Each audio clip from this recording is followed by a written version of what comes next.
sacred place where we discuss all things of Earth and outer space, where we divine to pass the time, and no one can put us down or in our place.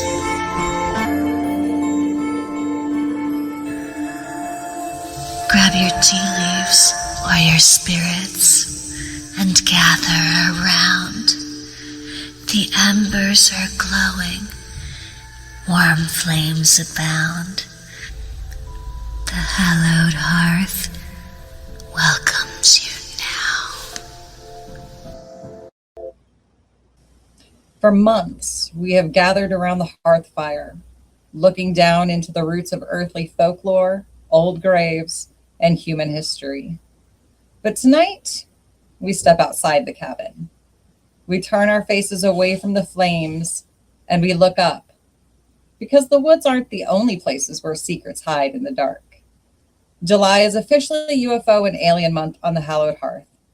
And joining me as ever are my celestial sisters, Rachel Ravensvale. Hi, Rachel. Hello. And Haley Hansen. Hello, hello. Before the mothership lands tonight, we have an exclusive piece of earthbound terror to unveil. Fresh off his massive kickoff to our Authors Month, the brilliant A.G. Mock is back in the circle to exclusively debut the jaw-dropping cover art for his highly anticipated new novel. A.G., welcome back. Yay. We missed you. Ooh, it looks like we're muted. Oh, yeah, I think you're muted. Happens all the time. Oh, well, that wasn't a good start. Wah, wah. Is that better? Can you hear me now? We can. Like Yeah, the yes. AT&T commercial. Anyway, hello. Thank you. I'm so happy to be here. So tell everybody why you're here. So my new thriller, number 6, comes out this September 22nd. It is inspired by, it's not the story of, but it's inspired by Little Red Cap, which we all know as Little Red Riding Hood, by the Brothers Grimm.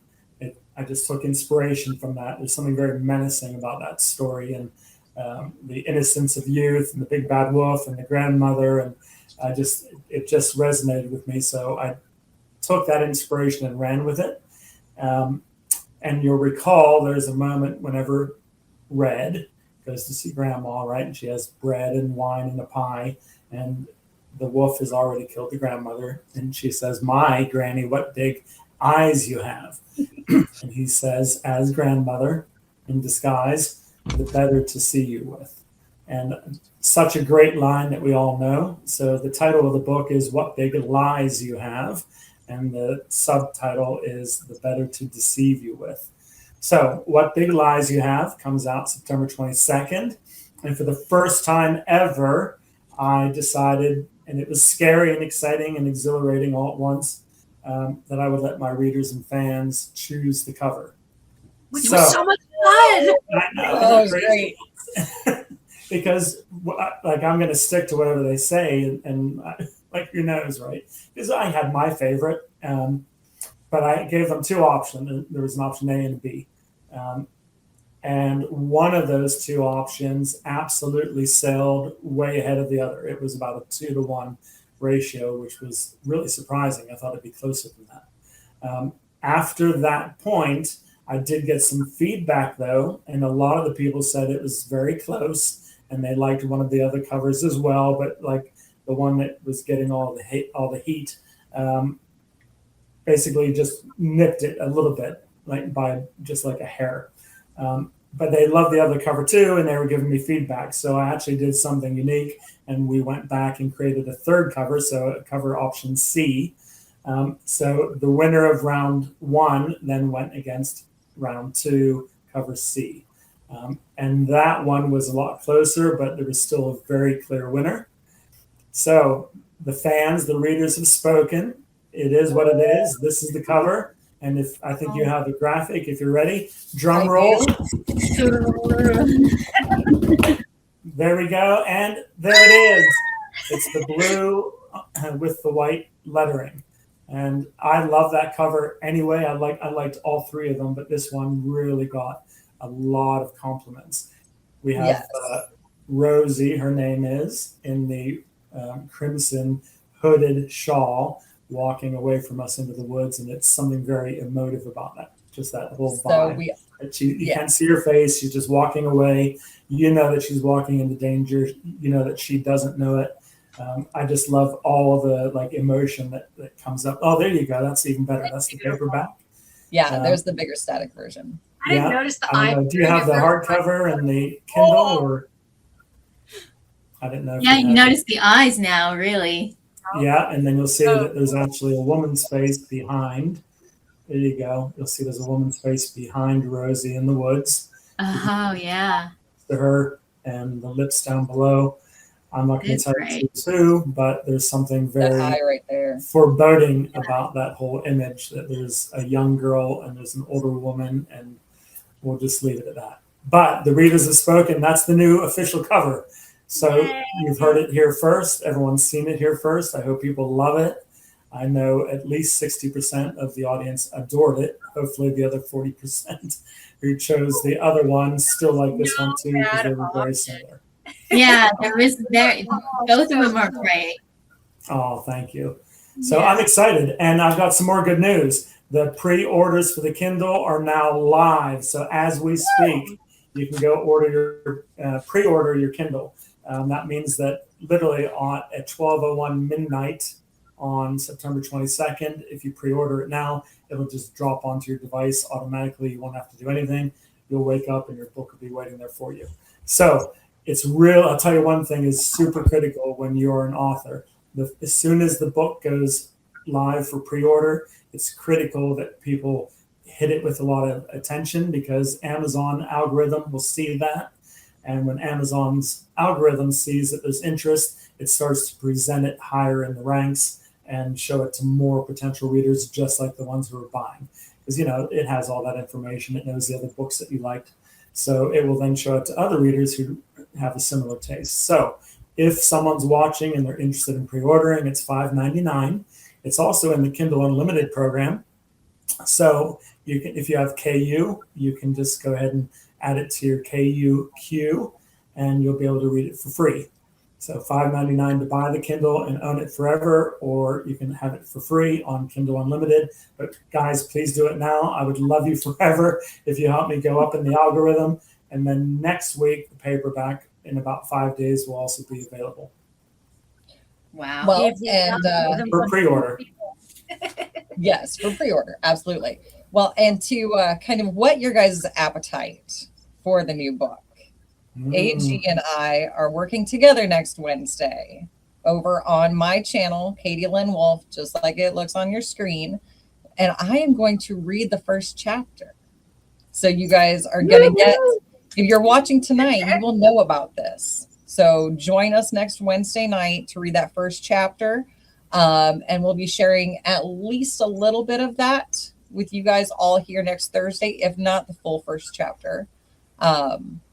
We want to get you guys kind of really excited about this. We want everybody to buy this book, get it pre-ordered. So you don't even have to remember. It's going to be such an exclusive. We've never done this before. Katy, I've never had anyone read or even look at portions of the book before prior to publication, except for a small handful of ARC readers, which are the advanced reader copies. They go out to like influencers and a select group of readers. But other than that, no one's ever heard it. This is going public. Anyone in the world can come and listen. And it's not on this channel necessarily, but on your Katy, it's here on YouTube on your Katy Lynn Wolfe channel, your own podcast, correct? Yes, absolutely. And it is such an honor for me. Oh my God. I'm so excited. We've had lots of new authors on the other channel, and you guys seem to love it. You love when I read stuff from people that are living now. So we are going to. We love our living people. Everybody I hope loves I'll still be living when you read it too. There's just something so wonderful about being able to reach out to that author and tell them how wonderful their work is and how much it has touched your life or changed your life that we don't get to do with Poe or Stoker or all of these. that have influenced us. Yes, you deserve your flowers while we have you. Oh, Absolutely. this is sweet. I'm so excited. I hope everyone will search you, and they just go in the YouTube search bar, correct? And just type in Katy Lynne Wolfe, and they'll find you. Is that right? Yeah, and we'll put some links over on the Hearth Facebook and whatnot, so people can check you and me out together. There's a lot of stuff coming up with the Hearth and AG here in the future. Yes. So Yes. Rachel, real quick, why don't you tell everybody kind of what you guys have been talking about? So we've been talking with AG about him being a part of the Hallowed Hearth a little bit more, and he agreed to be our Hearthside author, if I can say Woo! it. Tongue twist. What an honor! That's so cool. I'm So that touched. means a lot more. You guys get a lot more one-on-one time with AG, and some great things to come. We'll start teasing out some of those. But him being on Katy podcast and getting to read that first chapter, that's just one of those cool things that are going to happen. So stay tuned. Yeah, That's fantastic. Well, I'm so honored, guys. Haley, Katy, We're Rachel, honored thank as you. well. I love all three of you. I know you have other guests coming, so I'm not going to take any more time, but I really appreciate that you were the medium for the official first release. I am going on to Facebook Live on my own account in about 15 minutes, and I'm going to do a second reveal to everyone else who hasn't been able to make it here. But again, What Big Lies You Have, September 22nd. Pre-order Kindle and Kindle Unlimited right now. Go ahead and get it. It's $5.99 to buy and own forever. It's free on Kindle Unlimited. And then in about 5 days, the paperback will also be available for pre-order.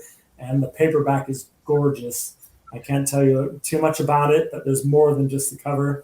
There's some stuff going on as soon as you open up the inside cover as well. And I've never had that on any of my books. This one's different. So I think you guys are going to love it. So thank you. I hope you have a great show, and I will see you guys next week. Thanks, AG. All right, guys. Bye. Bye. Thank you.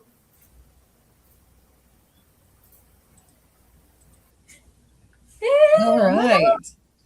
Well, now Amazing. We have another otherworldly guest. I know, from exclusive literary horrors to the deep cosmic unknown, the circle is officially open. Keep your eyes on the stars, unlock your doors. Tonight, the skies are answering back. Woohoo. And our guest tonight, wow.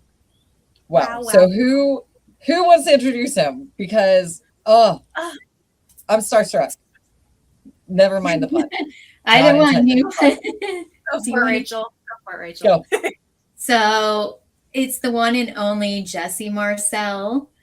Third, he is the grandson of Major Jesse Marcel, who was there when the Roswell incident happened, or the aftermath of it, I should say. Thank you so much for joining us. It's such an honor. Thank you. You guys gave me this is the best introduction I've ever had. Anyway. You're so cool. Oh my gosh. I'm freaking out.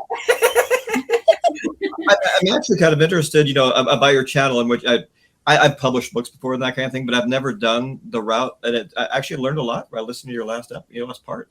I've never actually gone that road, but I'll have, so like everybody else, everybody has a good couple of books in them and that kind of thing. So maybe, who knows, scratching out things now and then and put on the shelf, and a year later you go back to it. And anyway, it's all fun. It is. We love our creators on the show, and we can't wait to discuss all of the cool things you've got going on. You've got your feet in a lot of different areas that are really cool. I do. I mean, with the age of what's happening now, and it's enlightening. I've always believed at the basis of everything is an intelligent universe. Yes. And what I can gather from your show and that kind of thing, I always look at that it's an interesting slice of that.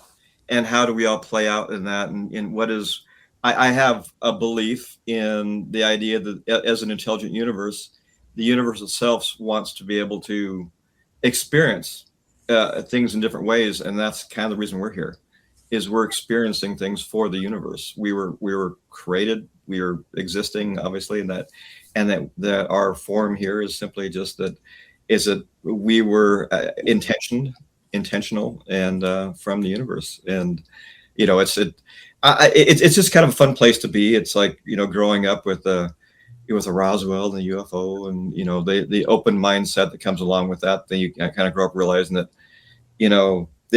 that's common, around the dinner table talk about aliens and the universe and that kind of thing. As a small child, you kind of grew up and were bathed in this idea of a limitless, possibilities. The universe, how does it work?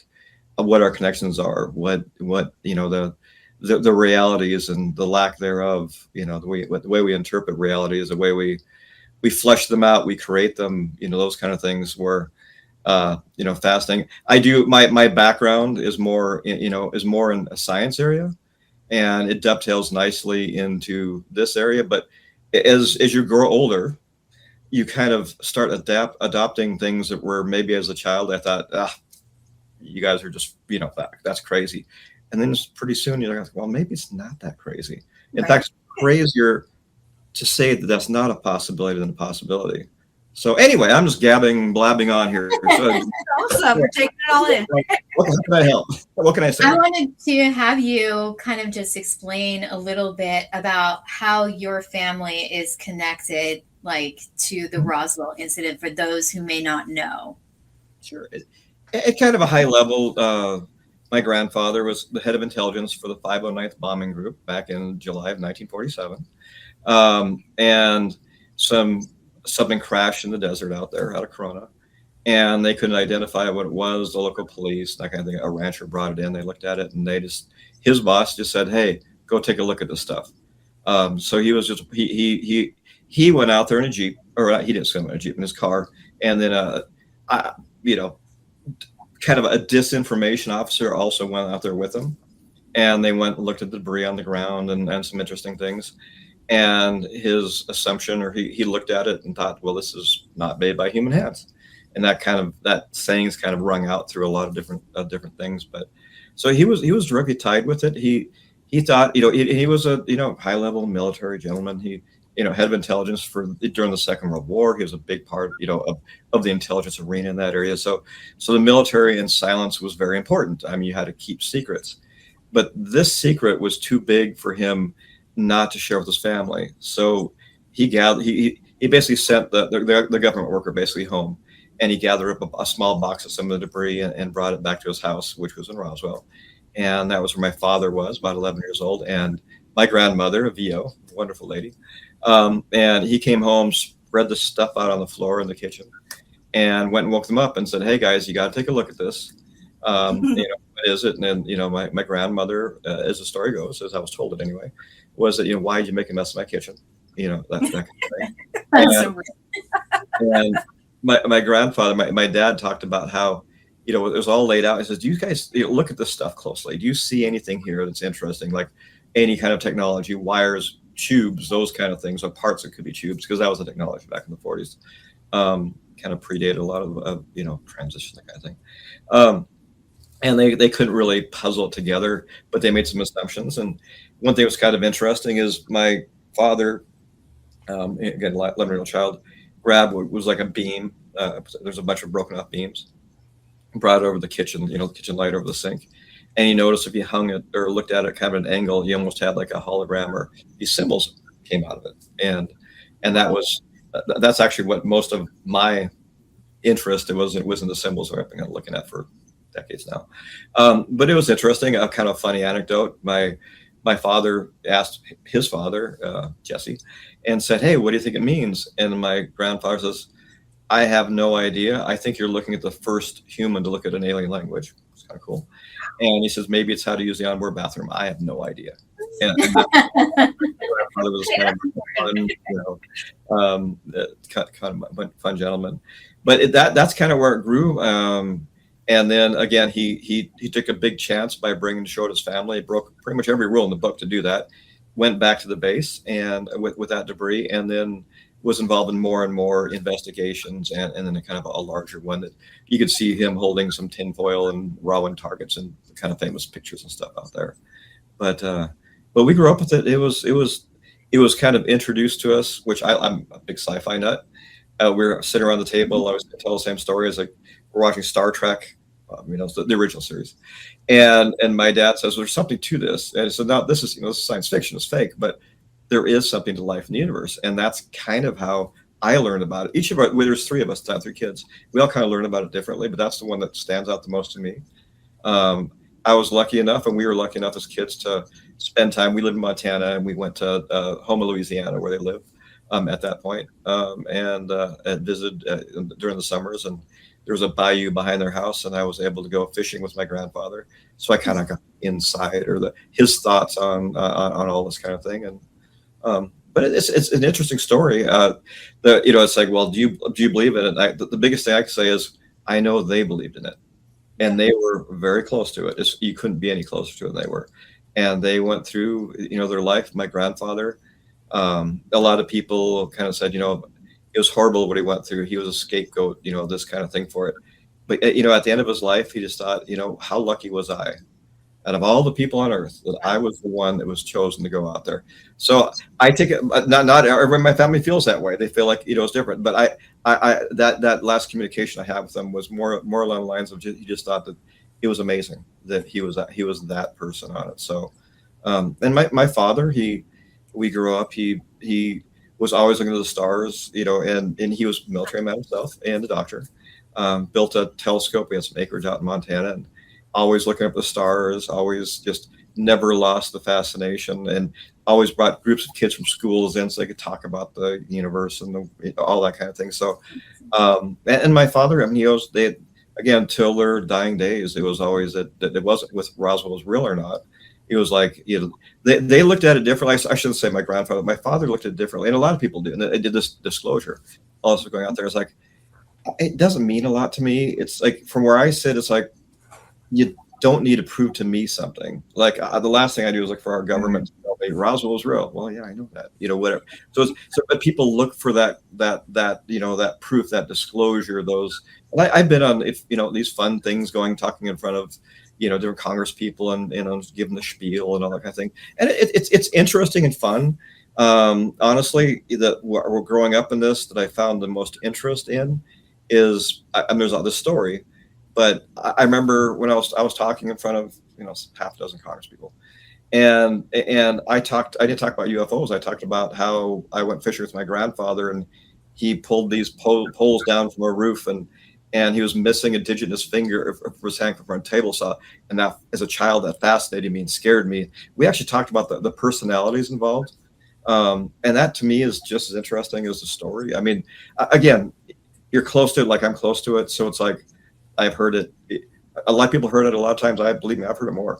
But it's just part of your life, and it's evolved. The world is in my opinion, take it or leave it, is that we live in a much friendlier world than we did 30 years ago. Much friendlier. People are more open. People are my kids. I mean, their generation is respectful. They'll hold the door open for you, whatever, they grew up, that. But it's a different world, and it's a friendlier world. And I have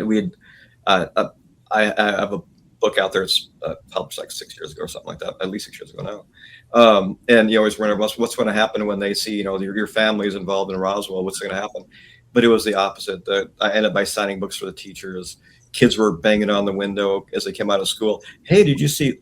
Independence Day come out? They talked about Roswell. I mean, just this all fun way to look at it, not scared. I really don't buy into any of the stuff that we don't have the ability to, understand or be comfortable with the idea of life in the universe. I've never seen it from anybody that's scared of this kind of thing. I think it's kind of it's folklore that's kind of had its time. It's like there's fascination.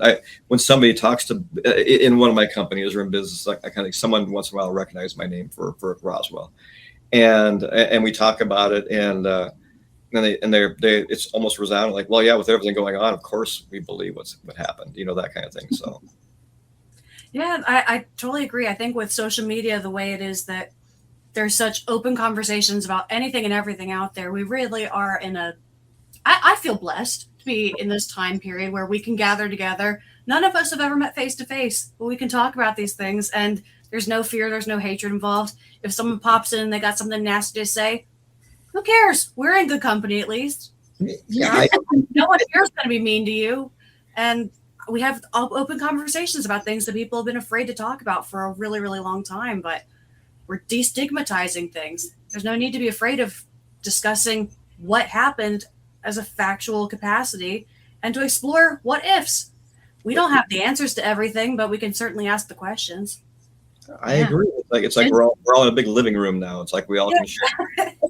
I'm lucky. I mean, I don't really have. I once in a while I've had death threats, but I guess I've had a couple people say something bad. But there's just every so often you have just somebody's a little bit, something's not quite right. But for the most part, everybody's been ultra friendly, and some of the friendliest people are like, I don't believe anything about Roswell. Right. No, I say, well, great. Well, let's sit down and talk or have. But it doesn't matter. It's like great. Everybody has an opinion, which you're welcome to it. And I'm not. You can't be 100% sure about anything. Do I believe it was part something? Yes, absolutely. Is it possible something else? Of course. It's one of those things. It's a better and happier, more comfortable world where you just realize that everything's possible, and some of it's just who knows. What's really memorable to me too is I remember seeing I think it was part of a documentary that your grandfather did. In his later years of life. And he really insisted that he was looking at something unlike anything he had ever encountered here or during his military career. And so I wondered, if he ever talked about what convinced him that it was different and something that he had never crossed paths with before. With him, there's two sides of the story. The crash debris and aliens. And the crash debris is where he said this wasn't made by human hands. At that point, that was one of the earlier things. And it was just the way it reacted. The feather weight, very strong. You couldn't burn it. You couldn't cut it. You couldn't do all these different things. The way it was strawn out, the amount of material that was there. He looked at it and said, "This is definitely not an airplane. This isn't like a satellite or whatever it would be." It didn't. It wasn't a weather balloon, right? Because that's the story. It's so funny, is because as the topic goes. Of course, in Roswell, they're at that time, everything's held in hard copy, et cetera. There wasn't such digital copies at that point, of course. And, the other file cabinets, and between, June 15th and August 15th, those couple of file cabinets burnt up. Unfortunately, all the records are gone, right? But my grandfather was very fastidious, and he kept all the records, kept everything. So we have everything, so it's the government, it was destroyed. No, it still exists. And one of those documents is his. He went through radar training school, and which involved the weather balloons and Rowan target, the whole thing. So he knew exactly what this was, so and what it wasn't. Exactly what it wasn't. But no, he had a very clear and honestly, he was the most pointed as far as this is what it is. It was never, well, this could be it. It was which is interesting. It's like. But he went through his life with that. He did spend, if you want to talk about the conspiracy side, he was fearful, not of his own life at that point with the grandkids, but about saying too much and having somebody harass us to get information or something like that. So he was very conscious about that kind of thing. But, internally, our family are, really open and comfortable talking about it. And, so again, it was just part of our life. But it was funny, is like growing up in this, it's like you always assume that everybody talks about this stuff. Only later do you realize that you do in my house. We did in mine too. So, and it's like like I said, I think everything is connected in some way or another. The projects that I work on, it seems like one thing is affecting something else and affects something else. But it's interesting, and with new discoveries, new science, and the way quantum realities change, and how now we can, even looks like we can affect our past, which is pretty strange. Just there's so many things that it brings it beyond an idea into like, well, there is science behind that idea. And it's all, and it's like we mentioned, if you don't mind bringing like a tarot card. My wife's really into tarot cards. Her and her friends go out and get readings every year at the ocean. They'll go out there. I never have. And it's always this idea that, and I believe that it's all, everybody has ability to communicate in some way they don't think they can, and receive in ways they don't think they can. And it's just how you're willing to look at the universe, how you're willing to people around you, whatever. Is like, the more open you are to things around you, it's like the more you'll discover, the more things affect you. And honestly, in a way, the more happy, the more fulfilled I don't really go along with a lot of the people that are my age that went through like in high school and all these different things. I'm thinking, it's just their life has gone a completely different direction, and I feel like mine's only opening up more and more every day, and I love it. I mean, I couldn't be happier. So, but I've fantastic family life and et cetera has come of it. So I have a lot to be happy about. I love that. That's awesome. I know I have the question. Did you want to ask one, Haley? You go ahead. You got one queued up. I was going to say, I know that like I know within every family, it kind of has stories that are passed down through the generations. But like, that might be like granddad did this or grandma did this, but yours family's story has kind of carried the weight of one of the most like history's greatest mysteries, right? Is their life outside of this planet. So when did you first realize that your grandfather wasn't simply telling a remarkable story, but he was safeguarding something that could change how humanity views its place in the whole entire universe? It's a good question. I think, growing up with it, I didn't realize the enormity of it at all. I absolutely subscribe to it. I mean, it's my grandfather, my father, they're saying the same thing. They both looked at the same thing. When we camped out all the time looking at the stars. It was a very comfortable, it was one of those things that I didn't realize it wasn't just an accepted part of life, that there's other life out there. Like I'd eat dinner and I'd be having dinner and I'd think about another family on another planet and another who knows where, doing the same thing with their family and enjoying the night. It was always just a very comfortable. I know some people like the more idea of that, these whatever's out there could be vicious, which it could be, or want to do this or that or the other. But when you start getting down to the point where you get technology that can get you to the point of going from somewhere much further, farther away to here, you've overcome the need for resources and the need for this. Now it all kind of falls apart if you start following that line down that way. Not that, there obviously you never know absolutely. Of course you can't know, but I always have this very peaceful view of the universe, a very content, very loving, I think it's what makes us the best we are is all of everything around us. So I like I said, again, back to the enormity, it's like, it is, but I also, it's like as your thoughts evolve, as you experience more things or whatever have you, you get more and more comfortable with the idea of it's almost like it's obviously very vast. It's enormous, but if we want to go down the idea of dimensional ideas of how we exist in 3 dimensions, what does it mean to be a 4th dimension? What does it mean to be in a place where time doesn't exist? If time doesn't exist, you can be at every point in the universe at the same time. There's distance means nothing. And when you start looking at things like that, it's, yes, to us, it appears like it's enormous. But I subscribe to the idea that there's an infinite number of universes and that we exist. I love one of the things that it's kind of my favorite, because it's not that it's absolutely true or not true, is the idea that the example is there's only one electron in the universe. it travels through me and you and everything in the universe, because it's massless, so it travels at the speed of light. So can be literally at every point in the universe at one time, or through a point in the universe all at one time, which means whatever energy is going through me is going through all the three of you all the time. So is that, and maybe that's a simplified way to look at it, is we don't understand all the energies and that kind of thing in the universe. But I have to think that people are connected. This show is by no accident. This has been set up from forever ago, and tonight's when it came together. And I really believe that that's the way everything works. And it was supposed to happen this way for whatever reason. We might never know. But that idea of all coming together, and that shared relationship we have with us and everything in the universe is all there.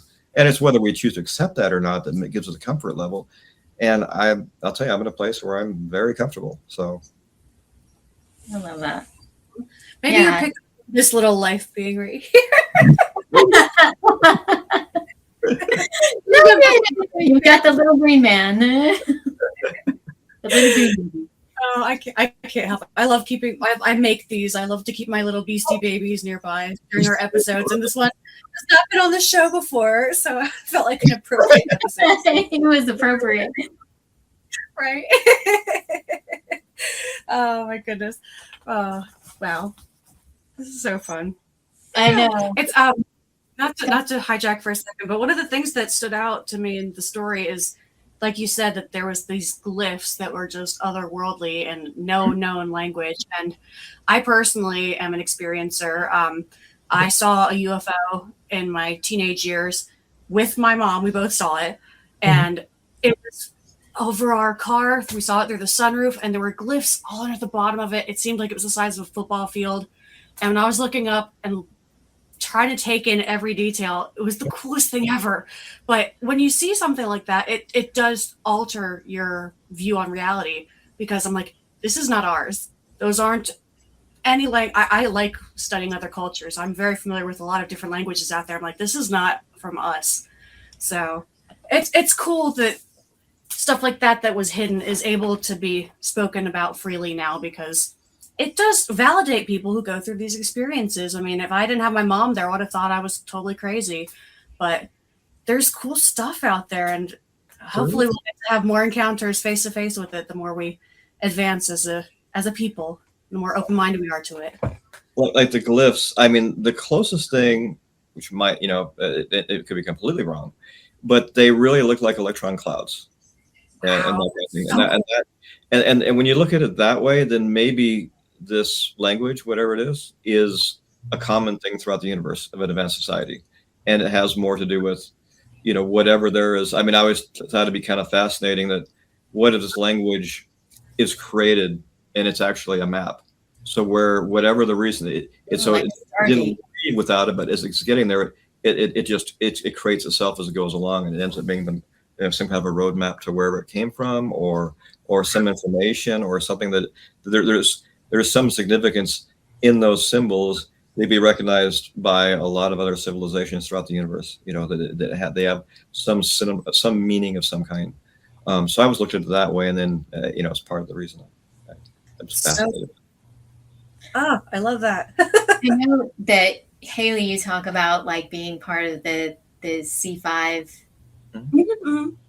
And I know that you guys try to use your consciousness to kind of contact them. Do you believe that that's possible, Jesse?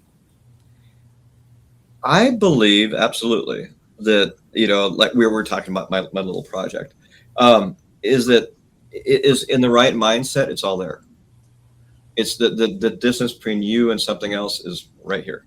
It's not like you're having to, cover vast distances and come through. I think it's everywhere, and it's just a matter of you connecting with that. And I think your willingness to connect with it, just like the universe. I think that, you can become well versed in something you never thought you could be. You might become more intelligent. You might become whatever it is. That's a gift being given to you by the universe for whatever reason, and that gift might be ability to communicate, ability to understand something else that nobody else does. And I think that's the truest meaning, and you just have to be open to all these things. And obviously, it's almost cliche because a lot of people believe that, but I mean that is how I believe it, and it's affected me, and it's affecting more at this point than ever before in a lot of ways. So, anytime you want to join us for CE5, hit me up because that would be so cool. We have some of the members in the chat right now, so thank you, Melinda and Jonathan, for joining us. We have so many wonderful people checking in because we've had so much excitement, particularly for you to join us tonight. And I totally agree. I've seen the abilities of people open up the more comfortable you grow with communicating with these people, and you have this strength and bond the more you are open to saying something that might feel a little weird, but it's an experience that you went through, and when you have other people validating it, there's a strength and a love that grows there, and you do end up finding other cool people that are on that wavelength for sure. So it is, and like you go, again, it's been quite some time that I've gone and done speaking, that kind of thing. But I always thought it was fascinating. There's one I'll never forget. My wife was more involved at that point. We were at Joshua Tree. Oh yeah. A lady came up, and I wish I could remember. She gave us a book, and it's like I feel awful. I mean, it's been quite a while, but and she just says that you have a very important part in the future of humanity, and you don't realize it yet, but you really do. And I know that. And you're looking, oh well, okay, this is interesting. I have no idea, but it looks like there could be some truth to that with any of us. But it's fascinating that some people, again, was she just not there, or was she actually in communication with something? And that's that idea of in a simple sense, things happen for reasons. But again, I believe that at every point, whatever brought us here to get together today, and tomorrow and yesterday, and that whatever we're talking about today was meant to be talked about before we were here. It's one continuum. There isn't a beginning. There's no end. It's all exists and all at the same time. It's just we're choosing to look at this slice right now where we're at. So, and it's a good time is a completely human constructed thing, right? It's not linear. Don't believe that it is. I believe that it's more, if anything, circular. Yeah. Yes, but science would say that that there is. I like something that's a very simple way to look at it. You're a book on a table has all the pages. You might be open to one page, but all the pages still exist, and all exist at the same time. And that's kind of a way to look at existence. Is it's a book that's already every part's existed forever. And you get into these, some of these people, the Hawkings, they had ideas about conserving information around a black hole, where space-time gets squeezed down to 2 dimensions, and you can have an infinite amount of anyway, blah blah blah. But there's some of those concepts they're very simplistic, and they might solve the problem. Usually, it's probably a little more than that, but it's fascinating. I was looking at someone had a theory that we actually exist inside of a black hole, and as we have black holes, and there's an and it's a very very it's a very beautiful idea about how that could work in our universe, and it kind of makes sense. And how far we look out in the universe, we're only looking to the inside of this black hole that we exist in.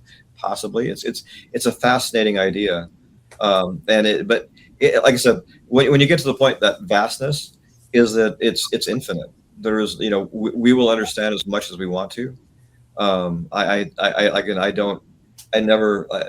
never subscribed to a beginning, a lack of where we didn't exist in some form, in a place where we don't exist. I'm one of those, what do they call them? An NDE, near-death experience myself from a bad time, and a couple times in the same thing. And I experienced all that, flatlined, all that kind of thing, but I never lost my connection. And the strongest connection that was actually amplified overall, I was in a bad car accident. All the pain that kind of left was that emotional connection, the people in the room, the emotions they were going through. That's what I stay connected with more than anything, when my eyes and ears and weren't supposed to be receiving any information. So it's fascinating, and maybe that's just part of another thing. Is it allowed me to be more open. It's like when you experience those kind of things, it's like again, the science behind it would say, well, yeah, I mean, there's no way you could have done that. But I repeated a conversation in the room when I shouldn't have been able to, and it was, and the person went in tears. So cool. It's like there's far more that we don't know than we do know. Yeah. So again, it's one of those things, and being through that in line with everything else, that even broadens your mind even further, and you kind of, so now you're maybe more in connection with that than I was before. The supposedly the other side, whatever you want to call it, and it teaches you more and more about the openness and the love in the universe and the emotion, and it's everywhere, and that's the best part of us. And the more we embrace that, the better we are, and honestly, the happier we are. And I think these poor souls that are angry at everything all the time, it's like, you just don't, I feel bad. It's like you don't realize what you're giving up by holding on to something that's so insignificant, at the end of the day. But it is philosophy. That's perfect. Maybe one of the things you're meant to do is go on the CE5. Everybody's in. It would be a full circle moment to get to talk to the ETs, maybe the ones that were at the Roswell incident. We, like you said, in our group, we do believe in the philosophy that time is cyclical, essentially, and that you are able to remote view in the past and in the future. But yeah, that would be really cool to explore. I would love that. And it's evident from the chat that everyone else thinks the same thing. You're very, very welcome here. There is that, like back to the Roswell stuff. I don't want to cut you off at all. No, you're fine. There was always this theory about, was there transmutable, immutable information passed in our family from being special? And it's kind of like, well, as the person, I'd say, I have no idea. I don't feel any different. But, is it purely informational, or was, because there was a sense that my grandfather had with this whole thing that was beyond somebody else that wasn't that directly related to it or that close to it. And I think that's part of the idea, is that, was there some kind of, communication, some kind of a feeling, some kind of something that was being transferred from all that while it was happening. I mean, I personally have kind of a different view of Roswell than most people do, that I've become very comfortable with. But it is interesting, and it's basically that through him, and part of my life is going. I really believe in the longevity aspect. One of the biggest industries, unfortunately, this industry right now is the idea of living longer than your descendants, that kind of thing, and that because of science and everything else that's included. But that plays a big part in Roswell, and it plays a big part in a lot of other things. Like my grandfather believed that whatever these were lived forever. They crossed the boundary. They were immortal beings.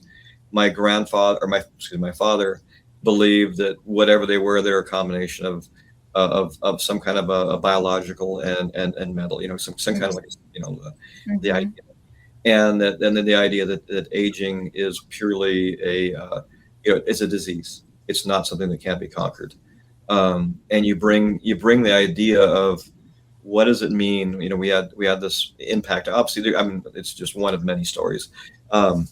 But when you look at it that way, if you've conquered immortality, you've gotten to the point of your biology. It's not going to say if you get run over by a truck, oh, yeah, that was a bad time.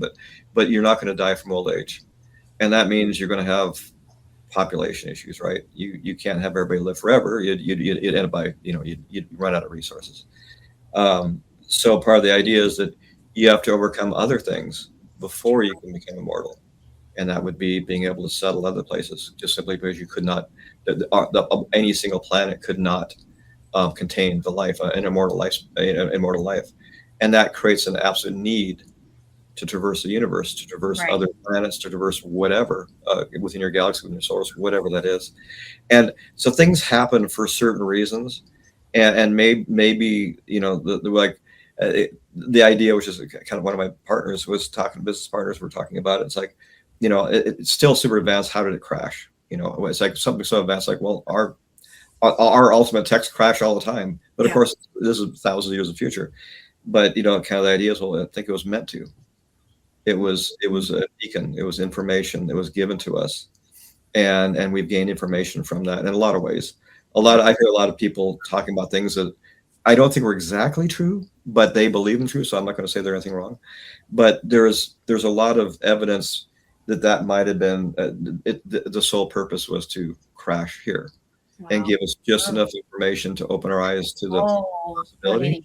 and that whatever was on this, maybe they weren't an actual living, thinking, conscious being, so to speak. They were a sacrifice to us to get us to the point where if we're going to evolve, we have to go through these steps.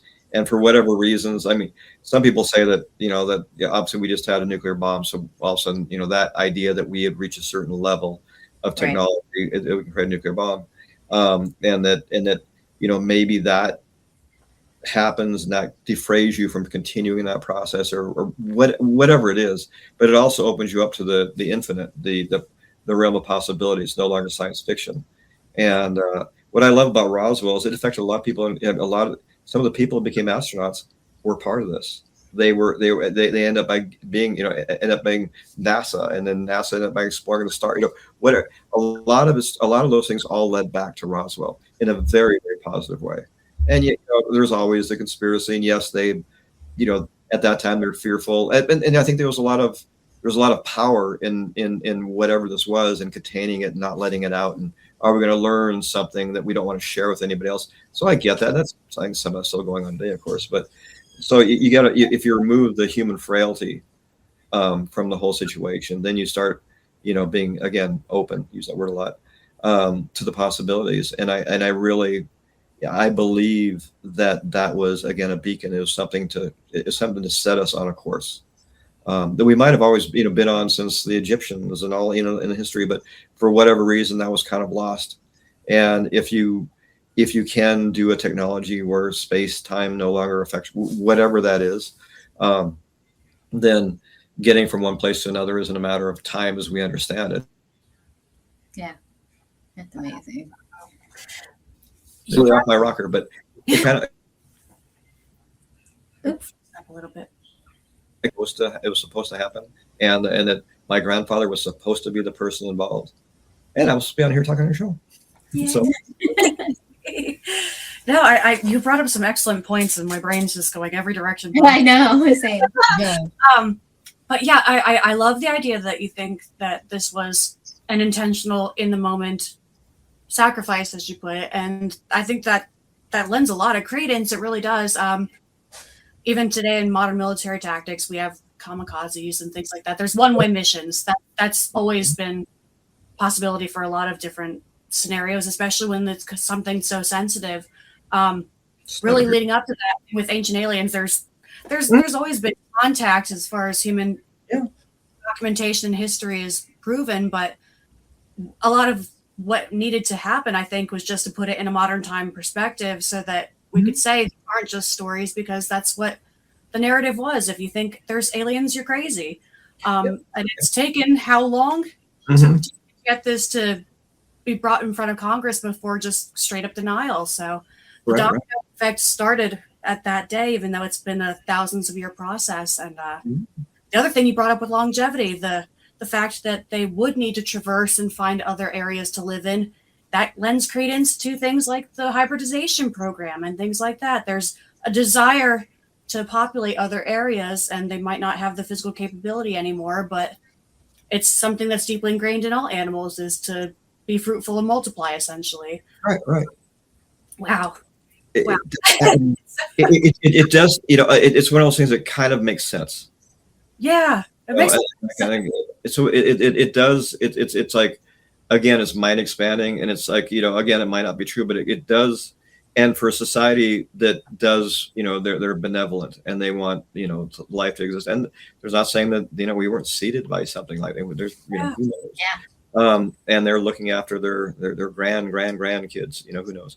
But like I said, it all makes sense and it all works out. And as we're evolving in this world, in AI and the advancement of AI and all those models are happening, every other civilization reached where we're at, and they either destroyed themselves or they, made the best of it, kept going on.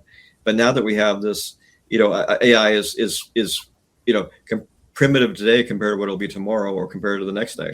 And when you look at the evolutionary cycle, all those processes that can get you closer to, the longevity, those things that allow you to live much longer. Like even now, I mean, I think that if I see somebody's, I'm not quite sure what is Doko. Is it a documentary? And that's absolutely true. It's like I work out in the gym 6 days a week, and I do everything I can. And you try to eat healthy, not perfect, but you try to live a healthy lifestyle. And it's one of those things. We're blessed with life. It's like there's a certain point where there's no return, and you can't get to the point where you're now degraded to the point where you cannot, you can't live. If you live for the next 5 years, let's say, and I absolutely believe this, those issues of aging are going to be gone. That there's going to be those things that probably not everything, but a lot of things, the chances of living another 50 years are much greater. You just got to be and make the smart choice over the next 5 years. I've talked in front of thousands of people about this, and have people, I've lived long enough. There's no way I want to live any longer. It's like, I kind of love my life. You get into that pattern. I don't mean to take off in this direction, which I kind of all over the place here. Sorry about that. But I mean, health and just, and it's all up here. It's like, that's the best, and again, I'm not saying anything everyone knows, but if you can rewrite your very genetics. Yeah. And if you believe in society, well, okay, I'm 30, I'm this, I'm 40, I'm on this, I'm 50, I'm this, and you are that. If you believe something else, you are that. It's like my little thing is, people think it's funny, my wife just goes along with me. But I mean, look, my alarm clock is the same one I had when I was a child. I have boom boxes. I have all those things that I loved growing up in around me all the time, because your mind only as old as you tell it is. It doesn't Right. time. It's only a number. Right. You're only telling it that you're old. And then your mind goes, well, okay, I'm old. So what does that mean? But if you equate your life to that, whatever favorite time in your life, or whatever you liked yourself, maybe it's today, maybe it's 30, whatever it is, but there's no reason why your genetics aren't going to be written to that time period, because your mind believes it doesn't know any different. So it's one of those things that if you can keep your mind, on the idea that you're in love with life, this is a part of life, and you convince your life that you're, I'm not 70, I'm 50, or I'm not whatever, whatever that is. And it's all those different things. And you can be part of that. Like in this car accident, I was in a car accident. I was 19 years old. But I was lucky. I was very healthy, didn't drink, didn't smoke, climb mountains. I was in Montana. That's all I did. And I was told, I went through, I clinically died on the emergency room table, broken back, burnt up, everything you think of, many broken bones. I thought I had massive brain injury. Maybe I did. I don't know. But all these things happened to me. And not once did I think that I wasn't going to make it out of there. It was always, I was going to be back on the basketball court. I was going to be back. I love messing around with cars. I was going to be back to working on a car, whatever. There was never a thought in my mind that I wasn't going to be leaving that place ever. 100%. And I mean, it was bad. They actually had people come in and say goodbye to me. All my friends come in, you're not going to make it. You got to say goodbye to everybody. And I was like, well, I don't really believe that. But I mean, that's the whole idea is that, and that, it's not that some people are more comfortable letting go. They're in a lot of pain. They have a lot of problems. Absolutely nothing is that. But like, unless I'm in that situation, it's like, I will fight like crazy. And part of that is your mindset. Again, I always tell people, just get something from your favorite point of your life, and so your mind remembers it. Like mine's the little Radio Shack clock with a little red, the digital readouts. It's like that every morning I woke up and before high school, I looked over and looked at that. And it's like, it puts you in a very good space. And I, as much as I deal in high tech on everything, I'm very much into the latest, greatest, blah, blah, blah, and creating the latest, greatest, blah, blah, blah. One of my favorite projects, or one of my favorite companies, is a company called Untech It. And that's where you still get the enjoyment of technology, but it's in organic form.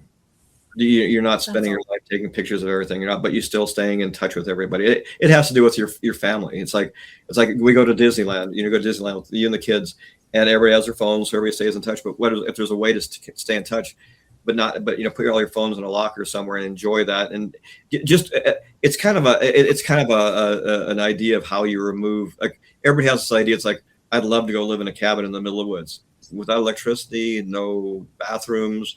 I think it'd probably get, you kind of get, but can you do that, but still have, still enjoy what we've learned. So it's just an intersection.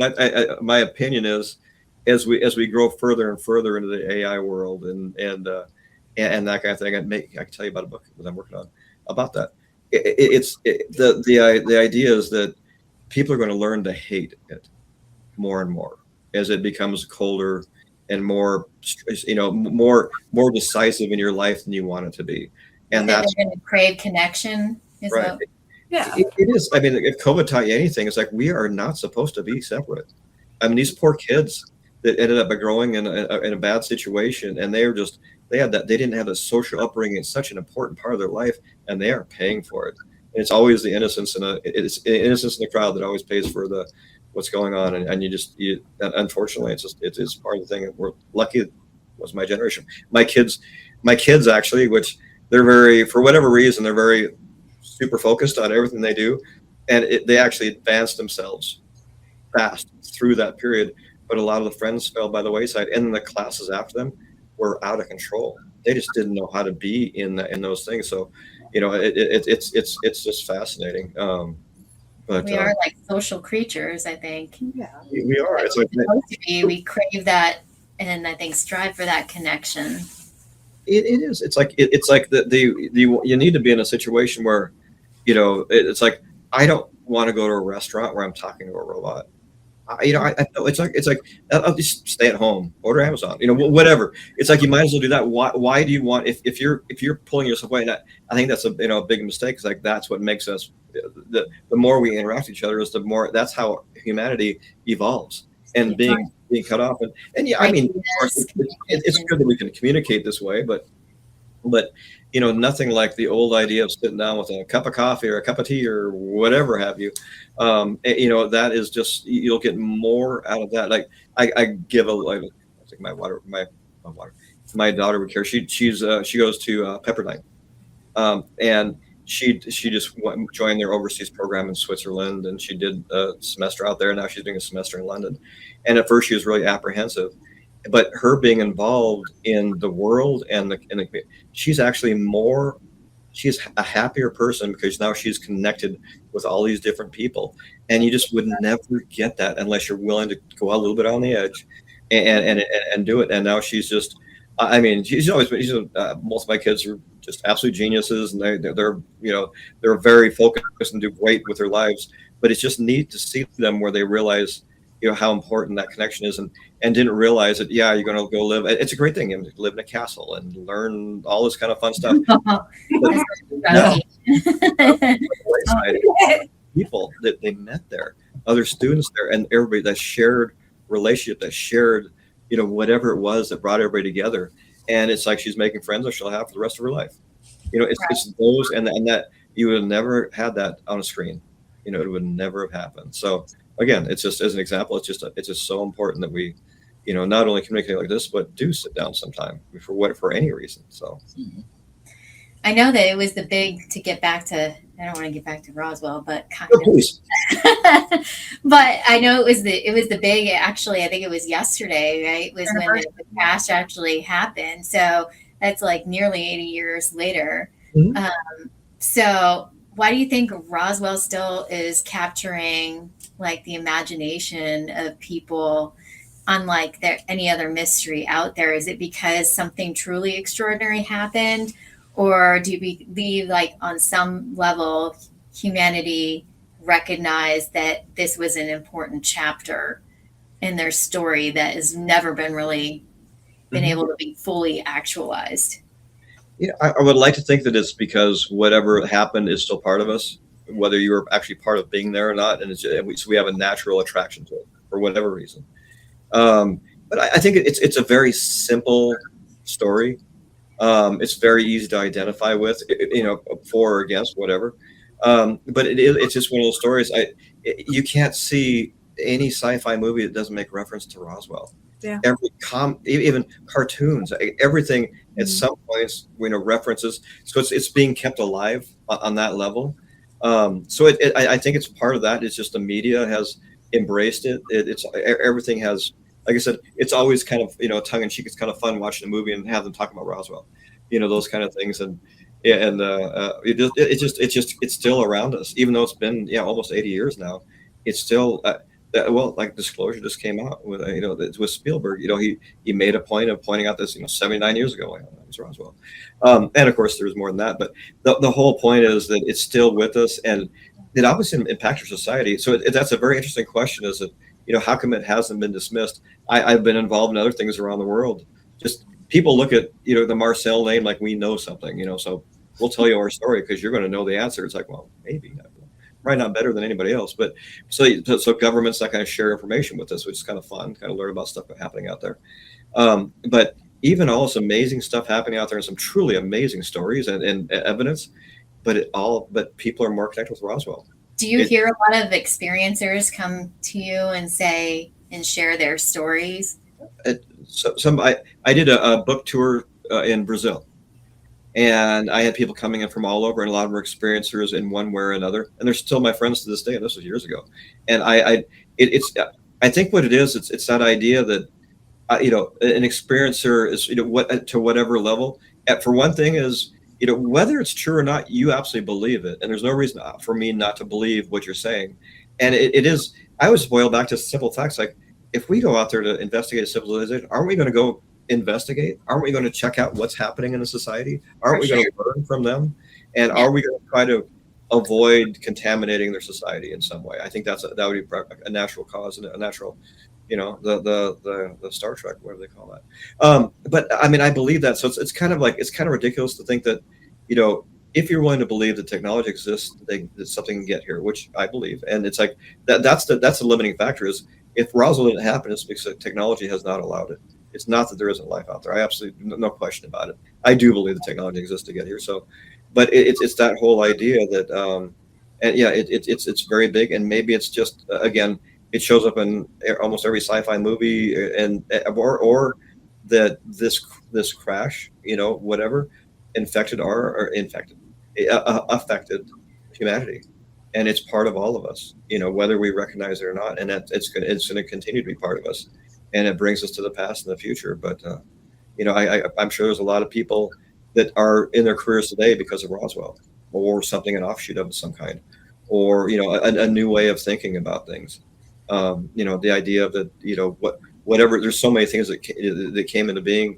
Some of them, had nothing to do with Roswell, but they were, what if it's this? Well, okay, let me explore that idea that they didn't think about before. Just because of the event that happened. So. Yeah. Do you think that maybe some of the wreckage, is taken and given to the private sector for R&D so that they can learn from that technology and advance human civilization? I think a lot of people lean towards like fiber optic and all that kind of stuff only came about, and all the transistors and everything kind of came after 1947. A lot of people draw that line in the sand. I think there's factual part of what you're talking about. That there was debris. It went somewhere. It was being dispersed through through labs, through whether it was military, the private sector, wherever it ended up by dispersing throughout the system. Sorry, the sun's not coming through the shades. I'll try to stay away. But it is fascinating. It's a way of thinking. Like you mentioned, fiber optics. The idea of passing light through a medium, like the Romans did it through water. They made a light in another room by passing it through water. I mean, that's fiber optics, but it's never really worked. But in the debris, there was a lot of miles of fiber optics that had a coating on it, and it was right after that they figured out that if there was a coating on fiber optics, you could pass information and not just light through it, and that happened right after. Basically all these things, the Army became the Army Air Force. Army Air Force, they separated.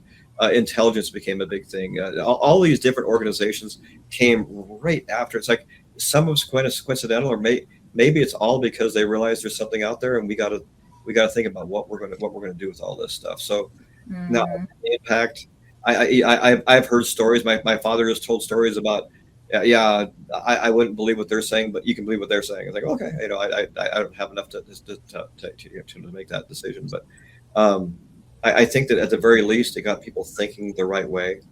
That whatever this was, it went here. If it came here, what powered it? So what physical properties we'd have to think about to get that might not have been thought about before, and that simple process has created who knows what technologies. I think it's funny. There's a metal used on golf clubs, expensive, that they're the best dang golf clubs you can buy, and the metal on the tip of those reacts identically to the way the metal in the Roswell UFO crash. It's exactly. That's so cool. Did some of this come through? I don't know. But so there are elements that way, and it seems like there's a lot of technologies grew right after that. I mean, right after that, within weeks. So it is. I think it's fascinating. There is something to that Ripple effect for sure. Yeah. Yeah. Did you want to take a second and tell us about some of the cool products that you've got? Okay, sure. Well, I believe, and I showed Rachel that earlier, I have an app that came out, and it basically all the symbols that came off the crash. My father had written some down. My grandfather written some down. So I accumulated all of them and put them in and did some studies on it. And figure, well, whatever one of those symbols appeared the most, well, I'm going to call that an E. Just because like in our language, that's the most common. And so I built a language out of it. Okay, what do you do with that? I had some different ideas. I thought, part of the idea is to get your mind in the right frame of mind to think about this stuff. So the app is basically like a talking board, those kind of things that use. I can show it if that's. Yeah, that's it. And the idea is that it's not so much. What's the value in that? Well, go out in the middle of a dark night somewhere and under the stars and do this, and maybe that's just going to open your mind to the point of something you might not have been before. And yeah, I mean, I'm thinking it would be great on a paranormal investigation and see if we can actually have spirits or whatever we're communicating with, and see if that will actually talk back, and we can. Right. It's the same concept. It's the idea that you're going to be guided for answers. Not so much by spirits, but is the spirit the same thing? It could be the exact same thing. Who knows? You're communicating, you're open, whatever these symbols are, they mean something to somebody. Is that going to be a keyhole? Is that going to be some way that opens that perspective? And by doing this, now you're opening yourself to something else. Maybe it creates that bridge. Maybe it gets you to think or be more open to something else that you weren't before, or an ability. It's all up to you. It was kind of I've been excited. I used to do. This sounds kind of maybe corny, but I worked with a jewelry company, and we built bracelets, and we put people's names in the symbols on them. And people got wedding ring sets with the symbols on them. I love, I believe disclosure also, and people just love that stuff. That we kind of elevate this into this, and we have it's called Exo Arcade, but a game company or game boards, and just like the original games. But it's been a fun journey. It was more done for fun, but when you do that, you learn things and that kind of thing. So there's that. This new company is called AI Juicing. I created it a little while ago, about 2 years. We're finally on shelves in the Southwest. That's where we're starting out in Texas. And the whole idea is we're a longevity forward. It's called, our biggest thing is aging is optional.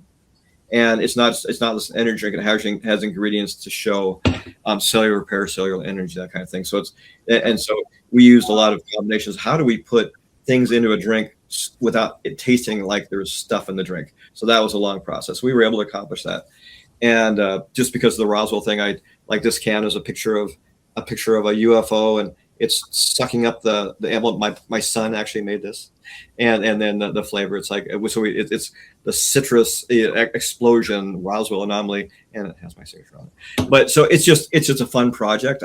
I'm really big into sports cars and racing. So it's like, okay, I'm going to develop this company so I can go out and hang out in the pits and and try to work in a Formula One deal and all those. There's all these offshoots of what I do. It's not necessarily, it's not all just, but I went in the past longevity for myself and one of my partners, very extremely fit. And it's kind of those ideas like, I actually, if I can tell you my story real quick. I was on History's Greatest Mysteries. And part of that arises, I better get in shape if I'm going to be on camera for a while. So I did that, but I never stopped. And that was part of my journey, is just like, you don't realize that maintaining active it's very important. So I'm doing this. I'm releasing a monthly magazine called the Longevity Almanac. It's going to be at your grocery stores, and it's all based on, a very comfortable, friendly, open view of a life of longevity, of how you can live longer, those kind of things. I mentioned my Untech It company, which is basically bringing you back. You see little kids with the iPad and being pushed around. It's sad. So much. It's easy for parents to do. No, out of sight, out of mind. But everything that makes us who we are, you can't stop that. So I'm working on getting the high-tech stuff out of your life on a regular basis, but yet still be able to communicate in emergencies and that kind of thing is very important. How do you do that but not have, it's like, what I don't get is, how do you don't enjoy things when you're just taking videos and pictures of everything. Enjoy it, live in the moment. And you take thousands of pictures, you probably will never go back and look at those anyway. And it's just that we become separated from our world so much. So it's part of that. But then again, I'm kind of like, yeah, but I'm also working the AI world like you wouldn't believe. So I'm just playing both sides of it, not intentionally, but it just kind of came that way. This book it's not near that gem was very interesting. It's called Humation. And it's human evolution with AI in the middle, Humation. And it's about how it could end up by, if we're not careful, separating our society a little bit, and that's what it's all about. I grew up in an area where it was very Native American back in Montana, and unfortunately, a lot of these kids, when they got to be 18, received a big check. A lot of them died, alcohol, drugs, right afterwards. It was a horrible thing, and I kind of think that the way it's being talked about, a universal income because of AI, it sounds elegant on one side, but if you give free money to people that they don't have to do anything, a certain percent are going to go the wrong way. You've opened the door to that kind of stuff. That's what it's about.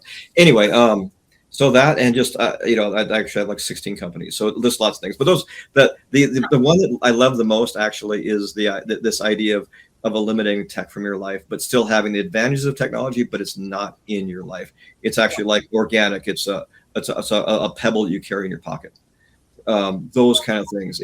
It's all those. Like my wife just got back and she brought this thing. It's called I've never heard of it. It's called thumb pedal. And in England, when you're nervous, this is a big thing. You rub a little rock. Never heard of it. Yeah, I've seen that. Exactly what I'm built at. It's that natural connection to things. Yeah. And so again, I'm excited about that, but I get, that's also a younger part of my life, and I love that part of my life. So there's obviously a little bit of attraction, the way things used to be, whatever. So it's all that thing. So, but I just love what I'm doing. I don't mean to be promoting. I don't, it doesn't matter if somebody promote, please.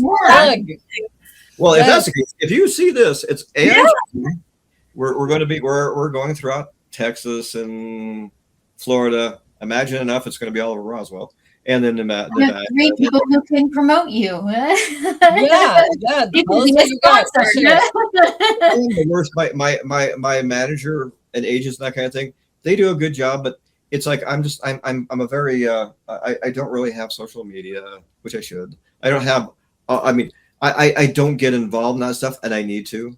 And it's just like I always find something else to be doing, and I really need to do some more. For people who want to listen to me, if people want to hear my voice, but I do enjoy. I enjoy talking to people. I actually enjoy meeting in big room, talking, face to face with people, that kind of thing. Oh. But in Midland, and they're wondering if they can get it in stores in Midland. Ooh, there you go. Look right there. It's actually all in the Woodlands right now. It's going to be they're working on getting it in the Texas pharmacies. In Midland, eventually it will be. We're going to be. We have interest in. There's lots of restaurants, and it's going to be a thing. But we had it canned, so to speak, and delivered on June 29th. So this is it's brand new, and we're going to do a big thing out in. I'm sorry about that. Something on my phone. They're a big thing out in Roswell. We're going to do a big launch, but we couldn't get it in time. So that whole thing. Oh. So now I mean, it's fine. Next year's the 80th, so we'll do a huge, big thing out there with it. Well, you come back on, tell us all the new flavors that you guys are gonna have. We'll fly out. Please. Right now it's strawberry, banana, and citrus. We'll have a peach. We're gonna have a basically, if you remember the old Hawaiian punch flavor like that, the punch flavor, and then all grape on all the rest of them. Just you come out with a few of them every so often, but it's fun. But the idea is it is an energy drink. It's a delivery system. It's a way to get those ingredients to help you age more great. Extension of your life. The whole idea is to live a longer life, and so it has those ingredients, and that's after research of thousands of different things. You find out the best of the best that can affect you, and then ones that can be allowed to beat in drink and that kind of thing. So that's where this came from. So the whole idea is that it's not just an energy drink, but you're drinking it for the idea of a longer life, and that is. I mean, and then there's truth to it. It's not just some. Yeah. It's awesome because our last week's guest was Dacre Stoker talking all about Dracula. So this is the way to explore vampirism without causing any harm. Vampirism is a fascinating. I loved somebody came up with the idea that it was a virus. I mean, what an elegant way to try to make something. Basically, the characters and that thing. How it. I just humans' ability to connect the dots on fun things. I love all that stuff, and anyway, but. I can tell you about some things I probably shouldn't talk about on the show, but yeah, exciting fun things. We need an after hours show. Yeah, I know we do. We still really need one for Patreon. But but no, it's like I said, out of Washington, want to see. I'll have to go back and look at that. But I have a certain attraction to that stuff for whatever reason. I have no idea. But fun. And I apologize. I've been talking about everything. Do you want to talk more about the UFO world, about my my connection with it or whatever? No, I can talk about anything. I just from where I sit, everybody tells me everything just because they think I know something. I just have one last question, before we end, unless anybody else does. But I was wondering if your grandfather were alive today to see what was going on and how disclosure is happening. Now, what do you think he would think of the whole? I think he'd be frustrated. It wasn't just a common talk in the government. And he was honestly, his job was part of the cover up. That was part of what he was supposed to do. But I think he'd have thought we evolved to the point where we've gotten past ourselves and there's no reason not to talk honestly about all this kind of thing. I think that on the flip side, he was a ham radio operator. It was a highlight of his life.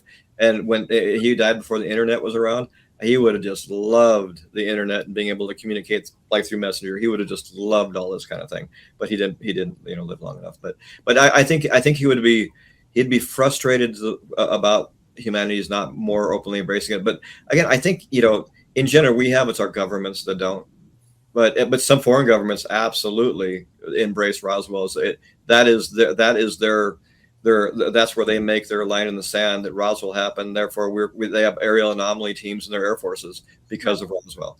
Because they believe that was completely true, no question. And then stuff's happened in Argentina and Brazil. There's all the stories. There's all over the world. France, England. There's in China. There's fascinating stories all over the world that are very. There's a place in Argentina that they have the debris.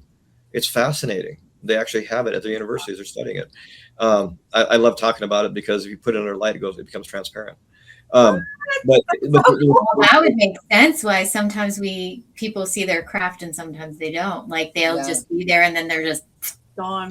The material disperses light in a way that it becomes transparent.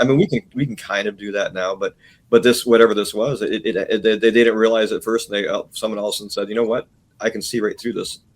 And they actually came to me because they wanted me to compare and contrast the material, how it cut, for everything I knew about the Roswell debris. So governments will do that, or does this line up from what you know about Roswell? So that those conversations, and I love military pilots. I talk to a lot around the world and what they have, and they actually bring their radar stuff. That we're showing this is what happened. This is what we chased this thing. We tried to chase it, and we couldn't. And they go through all the stuff. It's really fascinating. And some governments absolutely they embrace it. They put money actually into it. That Brazil, there's not all of it. A lot of countries in Brazil, some will build a statue. Like there was a sighting there, and that's meaningful. And then we need to embrace whatever the sighting was. So they actually build a pillar to it. So it's fun. Yeah. I'd like to think that in the next couple of years, we'll get to that place where we can just talk about all of this as fact rather than just trying to come to know it might make a little uncomfortable. And just, there doesn't need to be fear involved. If everything, and that's the big thing. Like we're not stupid as American public. I think most of us are kind of to the idea that we do believe that there is life that exists somewhere in this universe. Yeah. So we're not arrogant in that way, thinking like we're the only game in town, because the universe is so vast. And if there are multi-universes and multiverses, then now we're increasing that number, right? So it's almost like you don't believe in the technology existing. It's not that you don't believe life exists. You don't believe the technology exists. And I don't know if people actually get to that level of asking themselves why it wouldn't exist. Because really, I mean, just numerically, it doesn't make sense. There's not life. There'd be the chances of not being life is the chances are far less than there being life out there. I mean, it doesn't make sense that there wouldn't be life out there. There's in no way sense of the word. And when you look at it that way, it's like, yeah, then you just believe, well, I don't believe in UFOs. Well, you just don't believe the technology exists. It's not you don't believe there's alien life. You just don't believe the technology. And I think people were truthful to themselves. You'd have a really, really hard time trying to establish that we're the only thing in the universe. I don't know how many. I don't think I've ever ran into somebody who didn't actually believe that. And so at that point, it's just it's technology. That's it. Grandparents.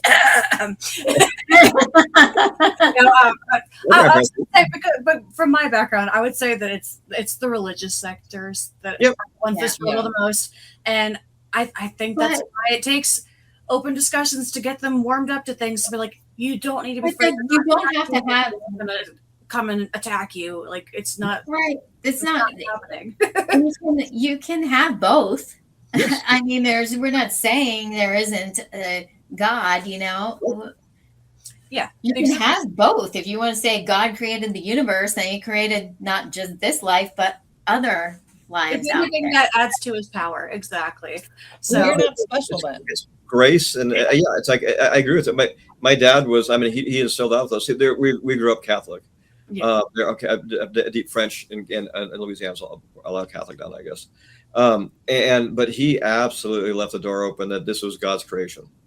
And I'm thinking, well, I think there's something much greater than us out there, and that none of this is by accident by any means, and that we're part of that. But it's also, I mean, I absolutely believe there's room for for those beliefs, and that there's again, you're limiting the awesomeness of what that is of God. And that's like, a good friend, again, he brings the idea that you're much better off being what I think is agnostic, where you disagree, you don't understand.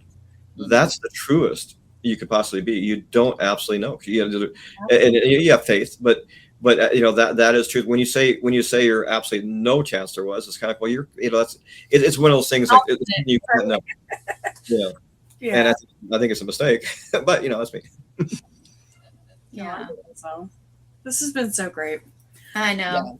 Yeah. I know we can keep talking about this forever, but I know. Yeah, we should probably start letting our viewers and listeners start winding down too.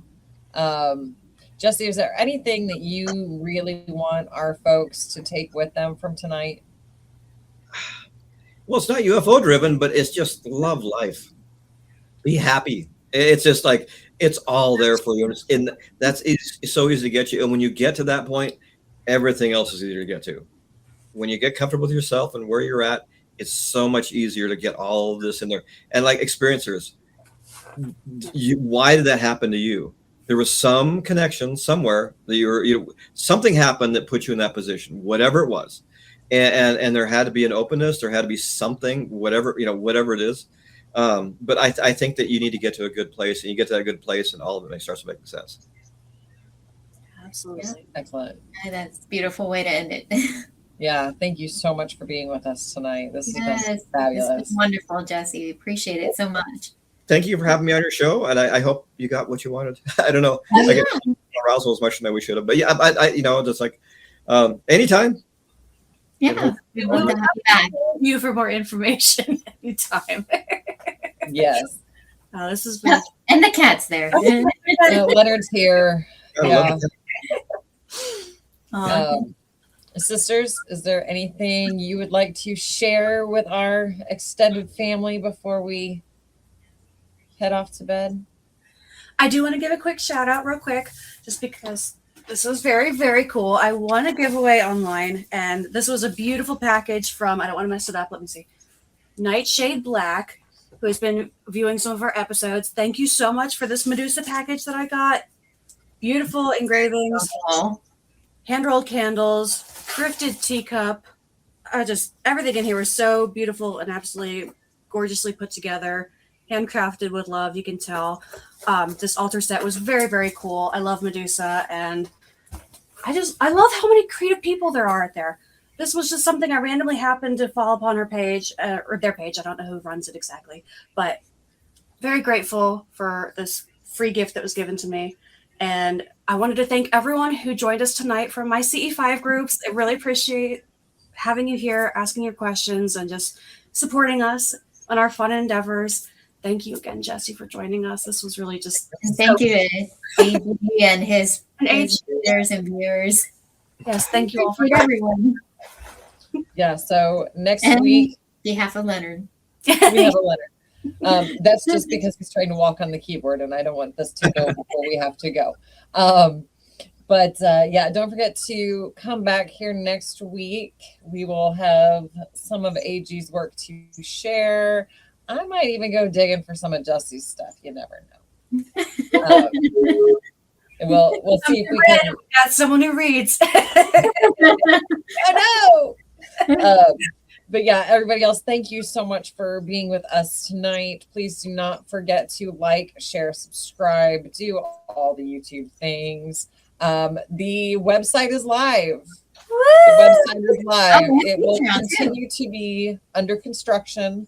So if you look at it this week and then you look at it next week and it looks different, you're not on a different page. We've just gone in and done some playing. So we're working on magic. We're trying at least. Yes. So it is the hallowedhearthpodcast.com. And go check us out. Yep. We're cool. And Cool stuff like the cool kids. Like the cool kids. We are the cool kids. But yeah, you guys, thank you so much again. My sisters, this is always the greatest night of the week. Thank you for being on this adventure with me. Thank you. Do you guys have anything else? I'm good. All right. Then we'll see you all next week. Bye. Thank you. This summer, Coffee One's gone all out with chocolate. Our new triple ice chocolate drink may just be the best thing ever. Luxurious layers of velvety chocolate, ice cold smooth chocolate milk, crowned with silky cold foam, and finished with a drizzle of rich dark chocolate sauce. Pop into your local Coffee One and try it today.